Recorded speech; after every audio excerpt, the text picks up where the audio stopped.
Hey everybody, Vickie Gould here, and I just want to hop on and discuss with you a little bit about what happens when you allow yourself to believe more in you than what anyone or even a doctor might say that you should believe or want you to believe instead.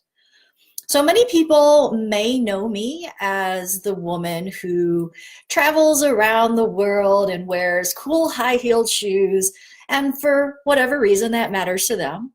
Many others know me as the businesswoman that has helped launch 59 best-selling authors. But what you might not know is that there was a time in my life where I seriously contemplated taking my own life.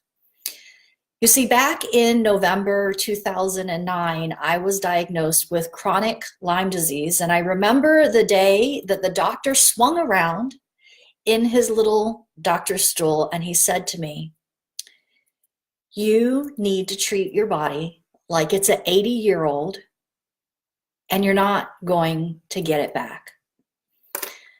And I thought, could this really be true? Is this really what my life is destined to be?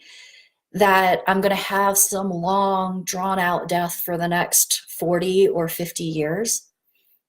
You see, the problem with Lyme is that there's no set protocol and there is no cure.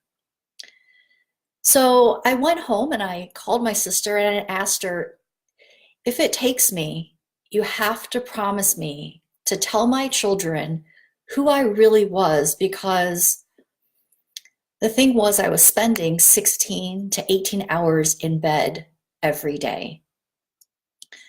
3.5 years passed this way. 1,176 days I spent sun up to sundown, too exhausted and in pain to do anything. My thoughts were my only constant companion, and they told me things like, "You're nothing, you're draining the family finances, no help is coming, no one wants you, and you're going to die like this." And it would repeat and repeat, and that's all I kept hearing. And as I watched my children grow up by the side of my bed, I felt the guilt of not volunteering anymore, not being at their sporting events, not being a good mom or a wife, in the way that I wanted to be. And when my youngest, Trenton, would climb into bed and he'd snuggle up to me, I'd see the hopefulness in his eyes as he asked me if I could come to his school party.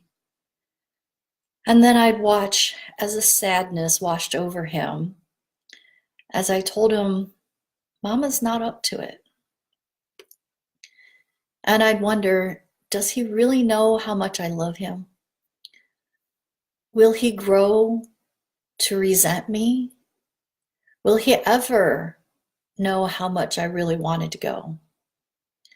And will he ever understand how much it hurt my heart to tell him no?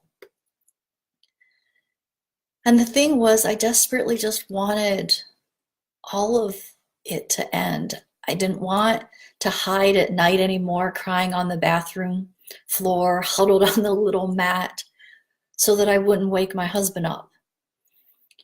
I just wanted the misery to end, but I didn't really want my life to end. I so wanted to be around to see my grandchildren and to be able to one day play with them. It just didn't seem possible at the time. But something in me said that my children, my husband, my future grandchildren were worth fighting for. And I wanted to live my legacy today as I lived, rather than, in my sister's words, after I die.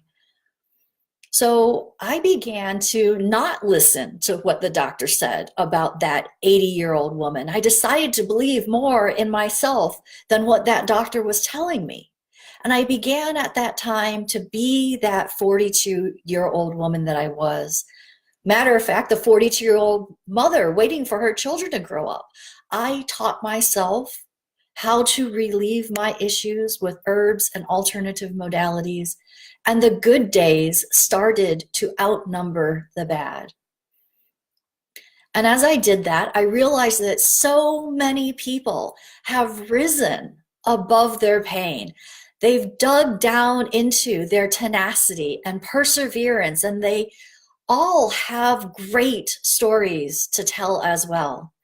So I began to apply my own determination along with my creativity and my ability to produce best-selling authors.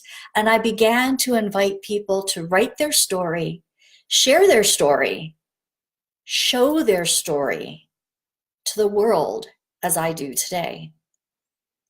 And I think that it's time now for all of us, for you, if you're watching this, to tell your story too. I'm writing legacies with people every day now, but we're writing living legacies. And this is what can happen when you allow yourself to believe more in you than what anybody else out there says, including doctors who tell you that your life is in essence over. You can choose to take control and believe in yourself more. And that's what I hope that you'll do. And in that process, share your story with the world. See you later.